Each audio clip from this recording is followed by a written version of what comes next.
Okay, the Battle of the Steves. Twice, does that mean you lose like 6 times, or is it 3 in your own? It's gonna be G Temple and BDD or BEB. It's someone, but you go set the. I'm gonna change the names. Alright. Your winners round 2, Steve and John K versus Steve XD. 0. Steve and John K definitely looking like the top team. They're dominating with 3-0, losing only a couple stocks the entire match.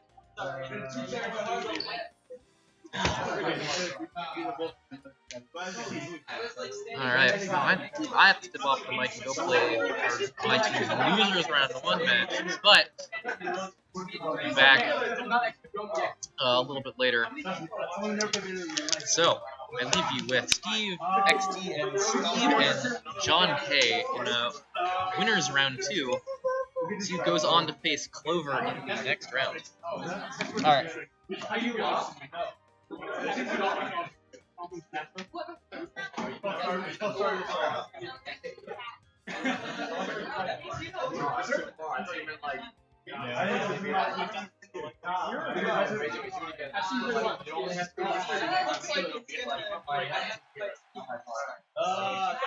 Josh, are you somebody watching the stream? Nope. Whose band is this? Whose band is this? I think you can do that. I'm ready.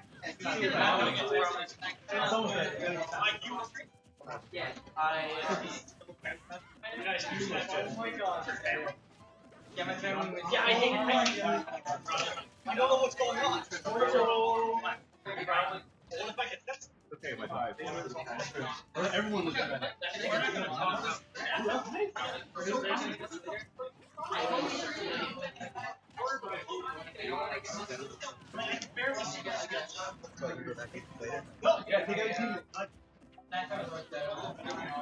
How does this work? Do you just speak into it and they can hear you? Yep. On? Yep. How do you tell? Okay. I mean, Scoreboard? yeah, they can probably, yeah, see, my cards. They can hear Oh, us. cool, they can hear.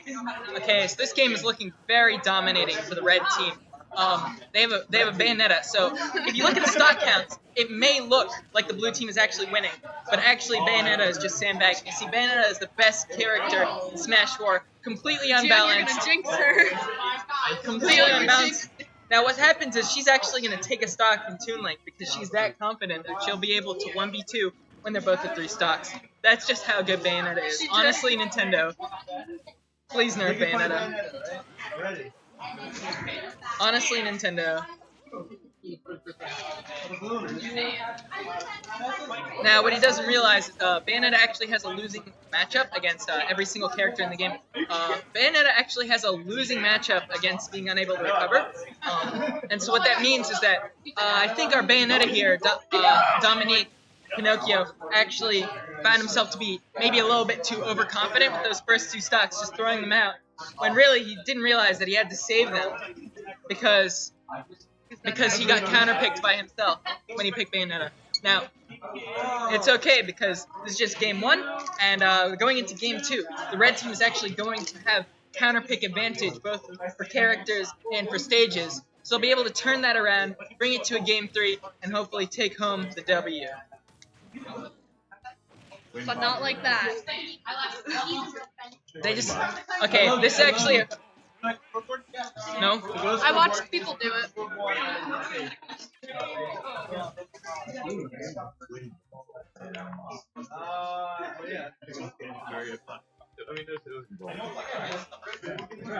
Oh, there it is. We're good. Now, this is actually a patented Bayonetta strat. Actually, it was originally pioneered by the pro Bayonetta player. And you do it by losing 2 stocks immediately and then switching characters in the next game. No, what you do is, you actually, here's the strategy, okay? This is pioneered by the pro Smash player, Armada. And basically what you do is you go game 1 Bayonetta, and your whole goal in this game, you don't need to win. You just need to instill fear into the enemy team, okay? After the first game, you get counter pick advantage. Now this is where everything comes out. you can use that counter pick advantage to actually win game 2, and then you can actually change the competitive rule set to maintain counter pick advantage into games 3 and 4. And then you take home the W. That's basically how the strategy works. It may be a little bit advanced, not the kind of strategy you expect to see at a low-tier tournament such as this one, but it looks like Red Team has realized that they need to do everything in their power to just try and take home the victory. They're so scared the other team switched colors. Yeah, now what they don't realize is that actually this is a 4v0 game. Now, a lot of players don't realize this, but the way the game works is green is actually made of red and blue, right? No, but continue. Green is actually made of red and blue. Oh shit, that's purple, right? Yeah, that's purple. You're thinking of blue and yellow? Blue and yellow? No, my joke doesn't work. Green is actually made out of red and blue. And you see, what happens is, because... Oh, no, it's, see, what you're thinking of, Jess, your poor unenlightened soul, isn't The color wheel? isn't understanding that I wasn't talking about the way that pigments interact, because pigments are actually a subtractive form of coloring, which is why as you add together more and more colors, you get black, right? But as you add together the photons of different colors, you actually end up with white, because the color wheel actually works in the opposite direction. And so what you can do here, the little trick, is that if you actually convince your team, you gotta fool them a little bit. Convince them to pick green when you're red team. Now, the thing is, green is actually... And then you go hit them with a Christmas tree. You pick villager, you get the Christmas tree DLC, patented, coming to Smash 5. I happen to be in the know. Don't tell Nintendo. My uncle works at Nintendo, and he told me that in Smash 5 there's going to be DLC skins, and Villager's actually going to have one where his tree is a Christmas tree. That's the Christmas event skin.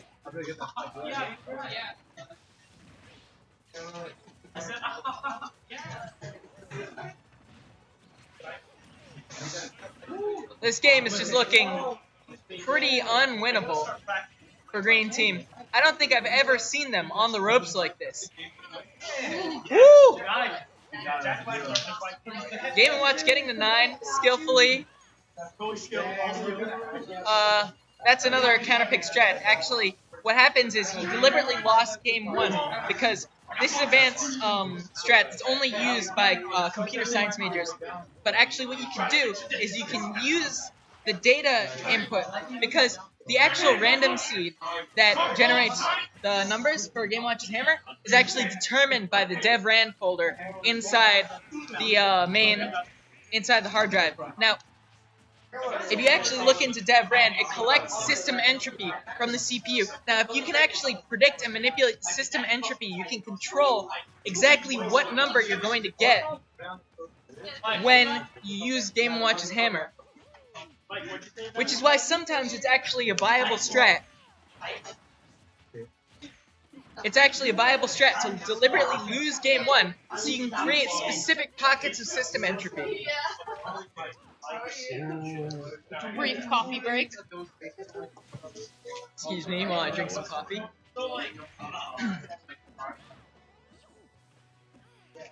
Now, believe it or not, Corrin actually doesn't have any completely random moves.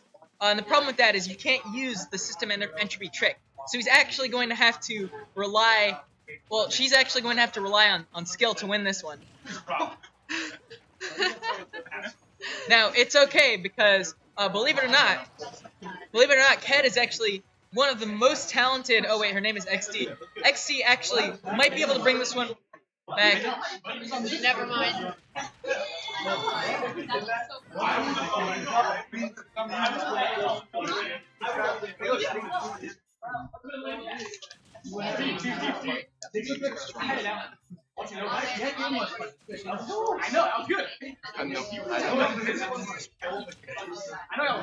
Someone is appreciating my commentary.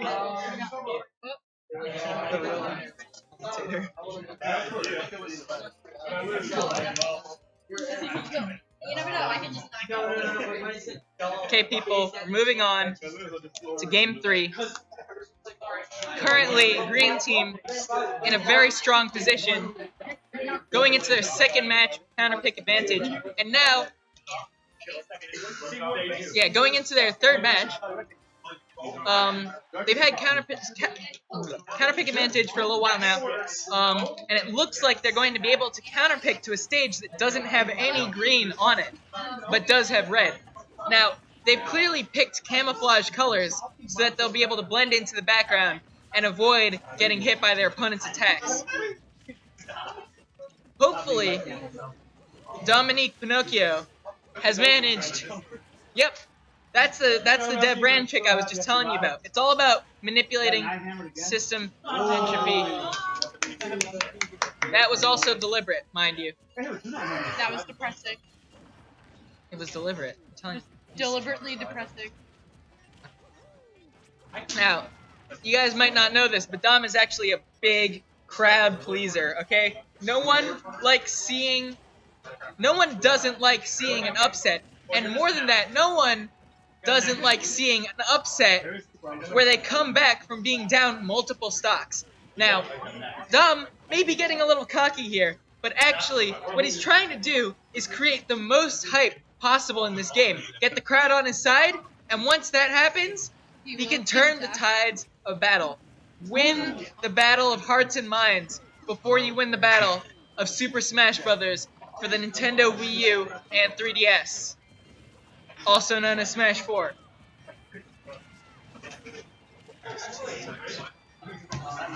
We got quite a bit of team attack going on from Red Team here.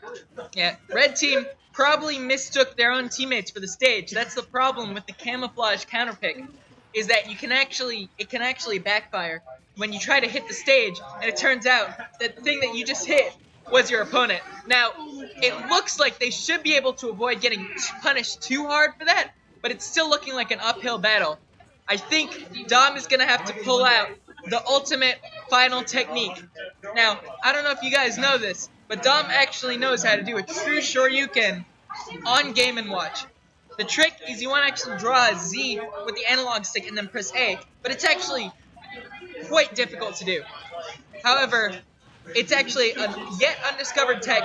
I dare you, go on YouTube, Google it right now. You won't see a single tech tutorial video for this because he actually invented it himself. And he's going to use it. He was dead. He died already? Oh my god, why are you doing that? Okay, listen, man. Okay. Whoa. Hard.